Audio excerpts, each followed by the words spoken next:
ये रिश्ता क्या कहलाता है? एक्चुअली ये रिश्ता में अबीरा की सिचुएशन क्या कहलाती है? इनके अच्छे दिन हैं कि आने को राजी ही नहीं है। पहले ये दादी माँ के निशाने पे थी और अब सासू माँ इनसे टोटली चटक चुकी हैं, इसलिए इल्जामों की बौछार कर रही हैं। डॉक्टर मेरी रूही कैसी है?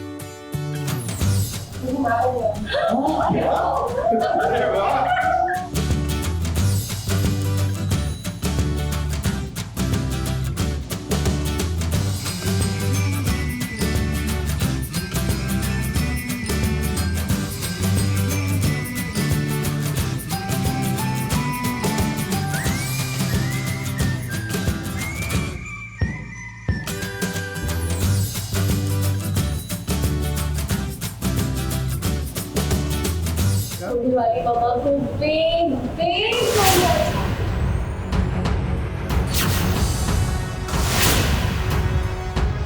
एक खुशखबरी आ गई है भाई, खुशखबरी आ गई है। घर का वारिस जल्द ही आने वाला है और ये खुशखबरी विद्या के जन्मदिन पर रूही ने दी है।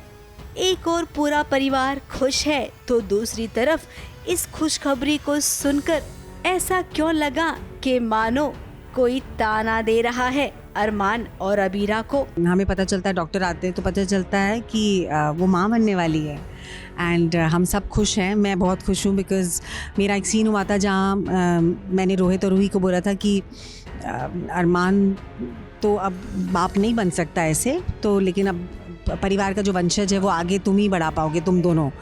तो यहाँ पर मैं बहुत खुश हूँ। अब जैसा कि कहानी के हिसाब से अबीरा कभी माँ नहीं बन सकती है। हालांकि अरमान और अबीरा बहुत खुश हैं कि रूही माँ बनने वाली है, लेकिन ये बात भी तो है कि अब बार बार ये बात सामने आती रहेगी अबीरा के वो माँ नहीं बन सकती है और अरमान को बुरा भी लगेगा अबीरा के लिए।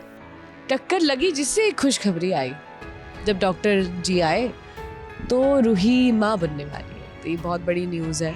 लेकिन कहीं ना कहीं मैं और अरमान भी उसके लिए खुश हैं, लेकिन कहीं ना कहीं ये वो ऐसी चीज़ है कि जिसकी वजह से शायद विद्या माँ हम दोनों से और दूर हो जाएंगी कि ये लोग वो खुशी मुझे दे पा रहे, ये नहीं दे पाएगी। तो अब आई थिंक अरमान के लिए तो ट्रॉमेटिक था, ही अबीरा के लिए भी हो जाएगा कि उसे वो बार बार वो कमी नज़र आएगी अपने अंदर। अब आपको सीन में हमेशा कुछ न कुछ ऐसा जरूर देखने मिलेगा। वहीं अबीरा ने एक केक खाने से रोक दिया विद्या को क्योंकि उस केक में अखरोट मिलाया गया है।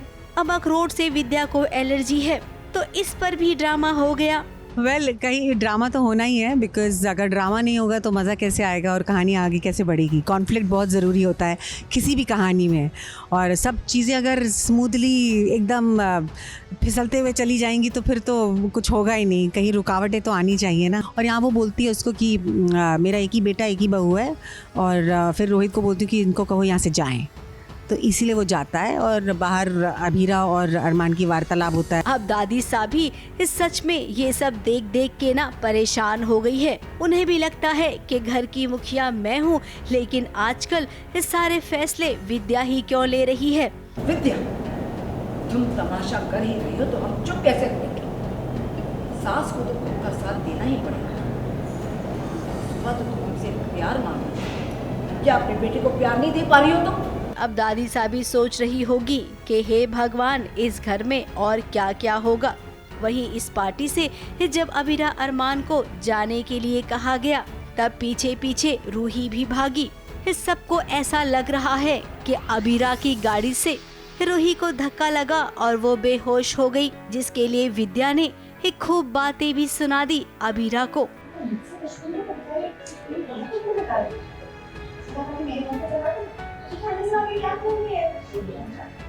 रूही का अपेरेंटली हमें ऐसा लगता है कि एक्सीडेंट हो जाता है, यानी कि अबीरा जो है वो गाड़ी चला रही थी और पीछे करते हुए उससे गाड़ी से लग गई। हमें ऐसा लगता है और मुझे खासकर ऐसा लगता है। और यहाँ पर और रूही जो है वो गिर जाती है, बेहोश हो जाती है। डॉक्टर को बुलाते हैं, रूही को ले जाते हैं और मैं यहाँ पर उसे रोकती हूँ अबीरा को कि तुमने मेरी बहू पे गाड़ी चला दी। बिकॉज मैं अभी बहुत खफा हूँ उन दोनों से, अरमान और अबीरा से।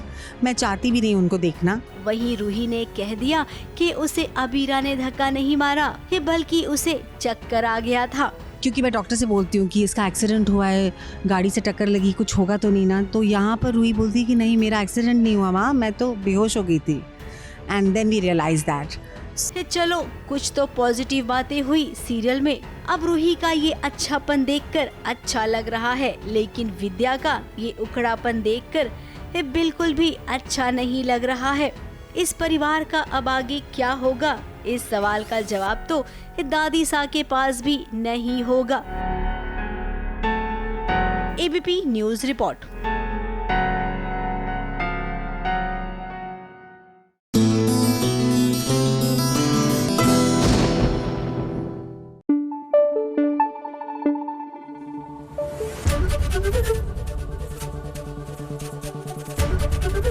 एबीपी न्यूज आपको रखे आगे।